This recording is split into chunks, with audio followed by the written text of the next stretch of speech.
Assalamualaikum warahmatullahi wabarakatuh. Perkenalkan nama saya Alfi Marifa. Di sini saya akan menjelaskan mengenai ujian akhir semester praktikum audit.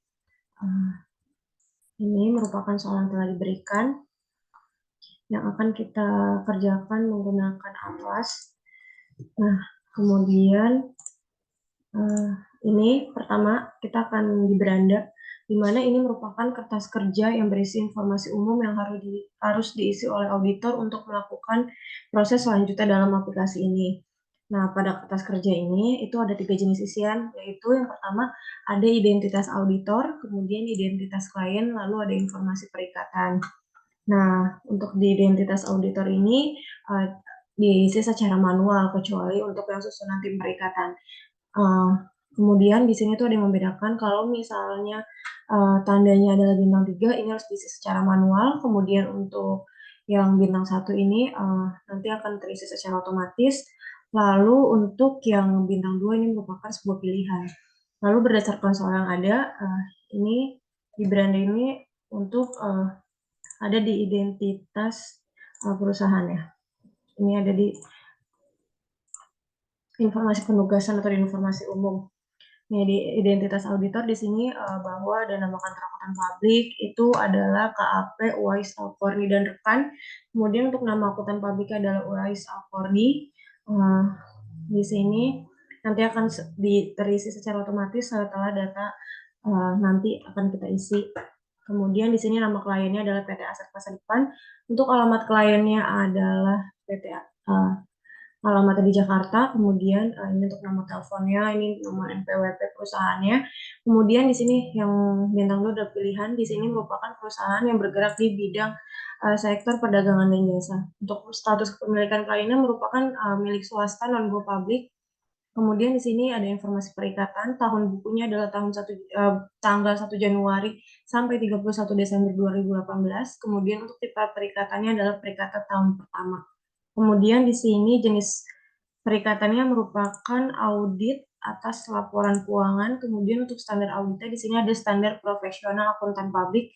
Lalu standar akuntansi lainnya adalah merupakan SAK umum konvergensi IFRS. Lalu setelahnya kita lanjut ke indeks A110. Di sini kita klik konten. Kita akan mengerjakan yang A110 merupakan analisis penerimaan dan keberlanjutan hubungan dengan klien. Nah, setelah data beranda yang tadi kita isi, ini akan terisi secara otomatis karena sudah diisi di depan. Kemudian di sini ada pertanyaan-pertanyaan dari analisis resiko penerimaan dan keberlanjutan hubungan dengan klien. Yang pertama di sini untuk hasil analisis yang pertama jenis kliennya itu low, kemudian status kepemilikan klien di sini low, kemudian standar akuntansi keuangan digunakan oleh klien adalah high. Kenapa high? Karena klien menggunakan standar akuntansi umum konvergensi IFRS. Nah, di sini isu pelaporan keuangan terdahulunya adalah entitas berdiri sejak lama dan laporan keuangan periode sebelumnya tersedia dan telah diaudit oleh auditor independen lain atau auditor yang bersangkutan. Nah, sekarang kita lanjut mengerjakan untuk indeks yang A1101. Nah, di sini ada beberapa pertanyaan terkait isu pelaporan keuangan terdahulu. Yang pertama, apakah terdapat isu mengenai kelangsungan usaha yang tersaji? Di sini pada catatan atas laporan keuangan sebelumnya itu jawabannya tidak. Kemudian pada catatan laporan keuangan sebelumnya di sini juga tidak. Kemudian rekonstruksi keuangan juga tidak. Bagian yang berlanjut juga tidak. Penyajian kembali atas laporan keuangan juga tidak. Kemudian opini auditor selain wajar juga tidak. Kemudian di sini maka status KKP-nya adalah komplit. Sekarang kita ke previous index kita. Nah, sini sudah tersedia untuk jawabannya. Kemudian kita isi yang A1002. Nah, di sini juga ada beberapa pertanyaan. Ini pertanyaan yang kita kerjakan itu sesuai dengan jawabannya di sini. Hasil analisisnya adalah tidak semua. Kita isi aja tidak.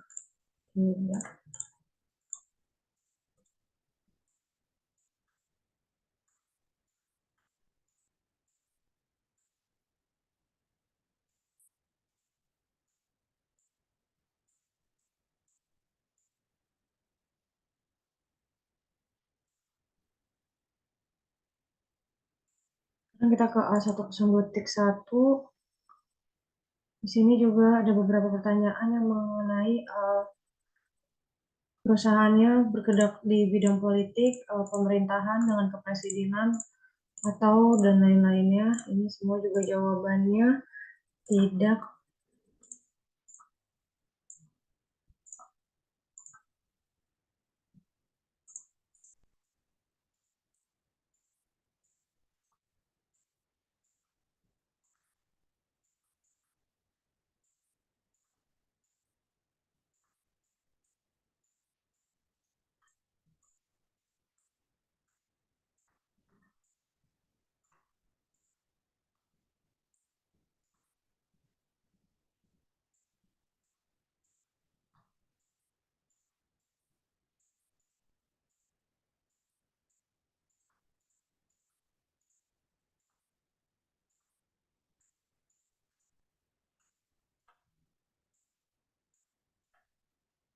Lalu di sini hasil analisisnya itu low.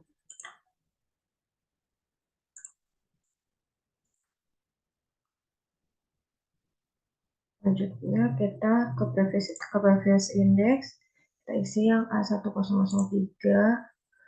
Nah, di sini itu bisa dilihat pada soal di atlas di bagian personil KAP.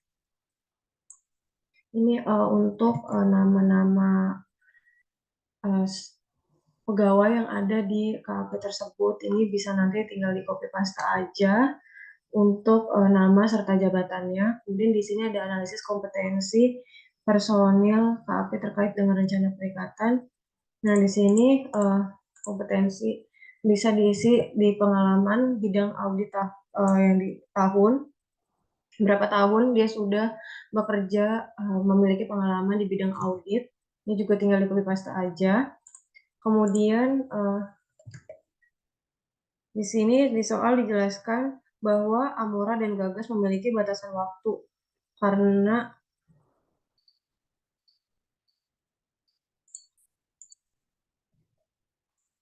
memiliki batasan waktu, jadi ini diupdate. Kemudian di sini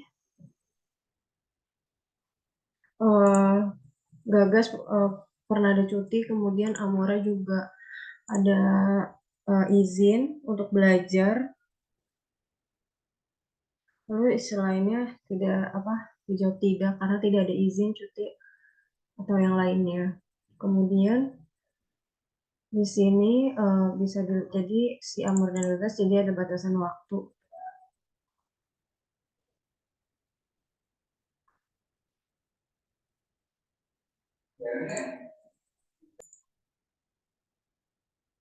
Jadi di sini untuk ringkasan hasilnya bahwa si Gemilang perlu diupdate, kemudian Amor dan Gagas ada batasan waktu. Selanjutnya kita lanjut ke independensi. Di sini di soal dijelaskan bahwa Bagus memiliki hubungan yang dimana memiliki istri sebagai direktur di klien. Maka pada kolom hubungan keluarga, si Bagus di sini dipilih ya.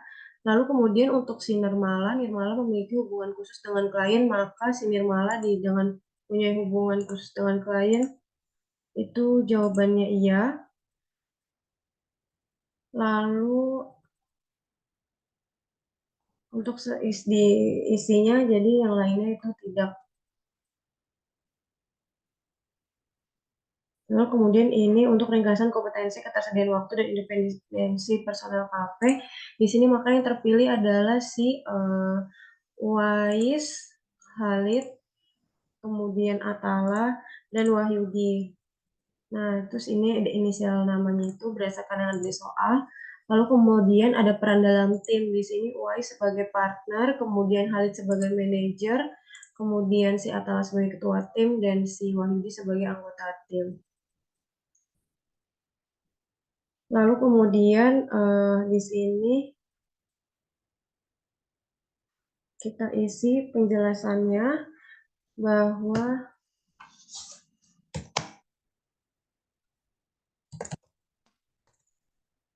tim audit yang dipilih hanyalah auditor yang punya pengalaman audit minimal 4 tahun dan pernah mengaudit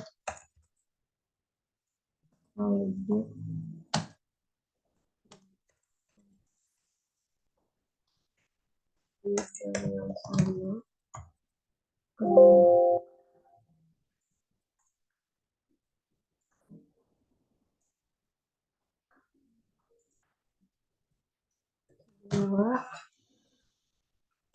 tim audit akan melaksanakan koordinasi secara rutin setiap minggu.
Di sini setelah itu ada pertanyaan apakah Anda akan menerima atau melanjutkan hubungan dengan klien. Di sini kita jawab ya.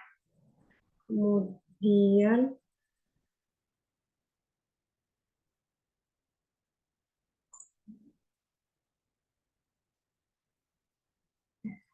penjelasannya ini.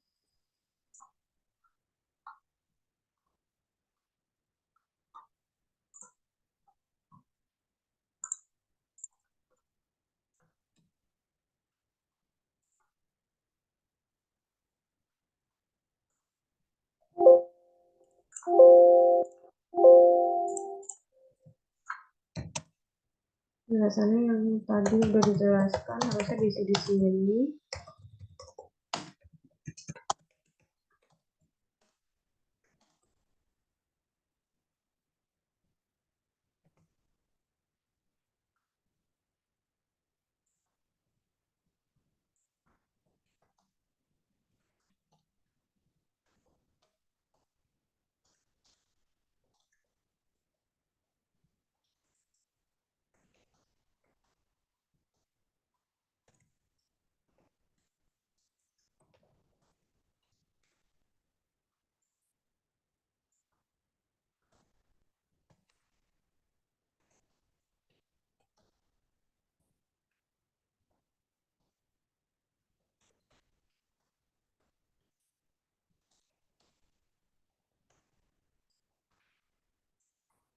Kemudian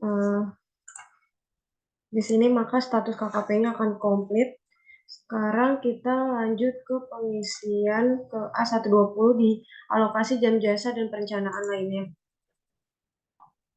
Nah, di sini kita bisa lihat ya ada di itu soal juga. Ini bisa diisi aja langsung untuk file disiapin oleh siapa, kemudian tanggal mulainya, tanggal selesai, waktu mulai, waktu selesai, kemudian direview oleh siapa, pada tanggal berapa, dan waktu yang dilakukan. Kemudian di sini alokasi jam kerja bahwa dimulai pada tanggal 13 Desember 2018, lalu berakhir 15 Maret 2019, jam mulai kerjanya adalah jam 8, kemudian jam istirahat 1 jam, lalu jam pulangnya adalah jam 16.30, lalu untuk jumlah hari libur Sabtu Minggunya ada 16, jadi hari libur lainnya juga ada 0, kemudian jumlah hari efektifnya ada 76, maka jumlah jam kerja efektif harinya adalah 570 jam kerja. Lalu di sini ada rencana alokasi jam jasa per tim pada setiap tahapan audit. Nah, ini udah diisi ya berdasarkan soal yang ada. Kemudian analisis kompetensi sumber daya untuk pelatihan keberlanjutan, di sini jenis usahanya berdasarkan yang tadi sudah kita isi. Kemudian untuk IQCR-nya ini iya jawabannya. Kemudian udah kita lanjut lagi step selanjutnya ke A30. A130 yaitu untuk surat perikatan di mana di sini disiapkan lagi oleh siapa, kemudian tanggal mulai, tanggal selesai, kemudian direview dan waktu pengerjaannya. Kemudian di sini ada lagi pertanyaan untuk hasil analisisnya. Di sini untuk jawabannya adalah hasil analisisnya itu ya semua.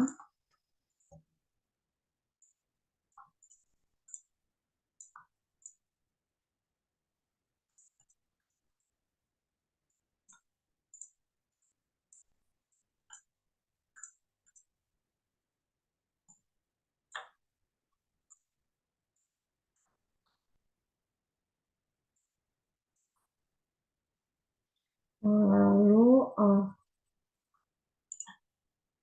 di sini untuk kesimpulannya adalah surat perikatan memadai, lalu status KKPI sudah komplit. Kita lanjut ke pengerjaan A140 yaitu surat tugas. Di sini masih sama disiapkan oleh siapa, kemudian dimulai tanggal berapa, lalu direview tanggal berapa, dan waktu pengerjaannya. Dan di sini juga ada pertanyaan lagi yang harus kita jawab untuk hasil analisisnya. Jawabannya adalah iya semua. Kemudian maka kesimpulannya adalah surat tugas memadai dan status KKP-nya adalah komplit. Dan kita lanjut ke pengerjaan A150 untuk pernyataan independensi. Ini masih ada sama kayak tadi pengerjaannya disiapkan oleh siapa, kemudian direview, lalu waktu pengerjaannya. Di sini ada untuk hasil analisisnya itu juga iya semua. Dan untuk kesimpulannya adalah di sini pernyataan independensi memadai, untuk status KKP-nya juga sudah komplit. Sekarang tadi kita sudah mengerjakan untuk indeks A1110, A120, A130, A140, dan 150. Sekarang kita lanjut ke indeks selanjutnya, di mana kita akan lanjut ke D100 untuk input laporan keuangan. Nah, di sini bisa dilihat di soal untuk yang data input laporan keuangan. Nih, untuk nama kliennya, PT Aset Masa Depan, Perdagangan Jasa. Untuk awal pembukuannya itu pada tanggal 1 Januari 2018.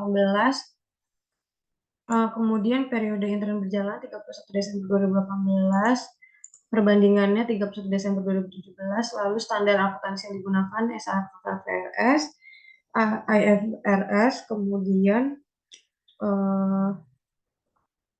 di sini untuk input data laporan keuangannya adalah template kosong. Kemudian sekarang kita lanjut untuk klik kotak merah di sini untuk mengisi laporannya. Nah, ini untuk nama-nama akunnya tinggal kopas aja yang ada di soal. Nah, ini untuk nama akunnya. Kemudian di sini ada mapping grup akun. Bisa dilihat bahwa kas kecil di sini di mapping grup akunnya itu masuk aset, kemudian mapping kelompok akunnya itu Di sini bisa dilihat sebelumnya bahwa judul indeksnya adalah laporan keuangan akhir periode, kemudian periodenya 1 Januari 2000 sampai 31 Desember 2018. Lalu untuk mata uangnya adalah IDR, kemudian untuk pembulatannya adalah satuan penuh. Nah, terus di sini misalnya dilihat bahwa kas kecil merupakan di mapping grup akun, bisa kita lihat ini masuk ke aset, lalu kelompok akuntansinya masuk ke aset lancar. Header akunnya itu kas dan setara kas, kemudian untuk default akunnya berada di mana? Biasanya kas dan setara untuk kas kecil ada di debit. Nah, untuk angkanya ini bisa dilihat aja untuk di input. Datanya di perbandingan yang di 2018 dan 2017.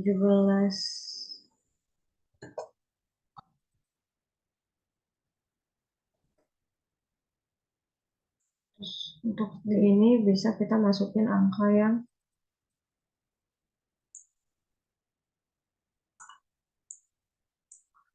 19.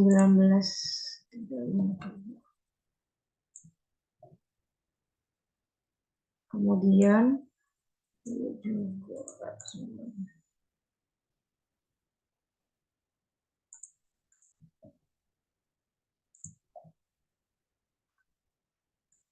ini untuk bacanya masih ada yang belum. Sebentar, kita pause dulu.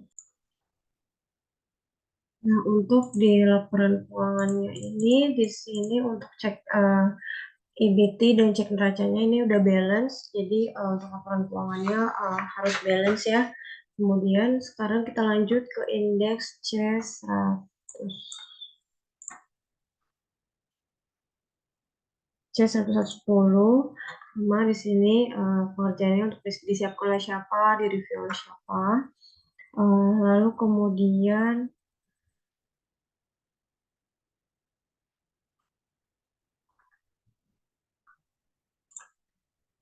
ini kita ke A210 dulu. Material talas awal.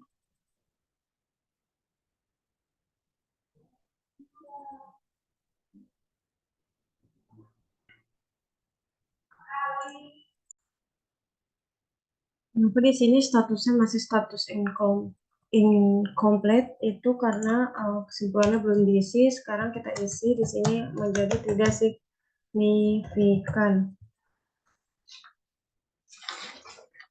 Maka status KKP-nya langsung komplit. Sekarang kita lanjut untuk ke indeks C530 untuk laporan auditor independen final. Nah, di sini untuk laporan auditor independen final itu kita bisa lihat di Excel yang laporan auditor.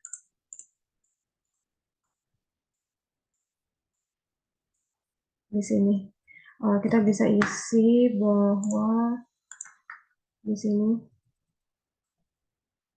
untuk nomor LAI-nya dan tanggal, nomor izin, pihak yang dituju, nomor induk, opini auditornya apa, lokasi opini terbitnya juga apa. Kemudian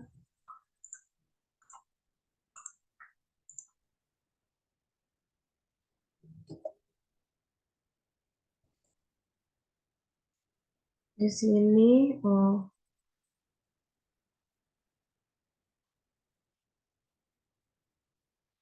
di soal itu opini auditornya itu wajar dengan pengecualian. Sekarang kita ke konten ke C400, ke evaluasi bukti audit. Di sini kita bisa lihat bahwa untuk bukti audit yang ditemukan telah cukup dan tepat, itu responnya tidak. Kemudian di sini dampak atas respon nomor satunya menyebabkan salah saja material iya, kemudian berdampak pervasif tidak, kemudian wajar dengan pengecualian. Sekarang kita balik ke C530 ke laporan audit. Itu kita tambahan paragrafnya, kita klik yang untuk penekanan suatu hal, kemudian ke hal lain. Sekarang kita lihat contoh format opininya. Nah, ini merupakan contoh format opini dari laporan audit. Sekian untuk jawaban presentasi UAS praktikum audit dari saya. Kurang lebihnya mohon maaf. Wassalamualaikum warahmatullahi wabarakatuh.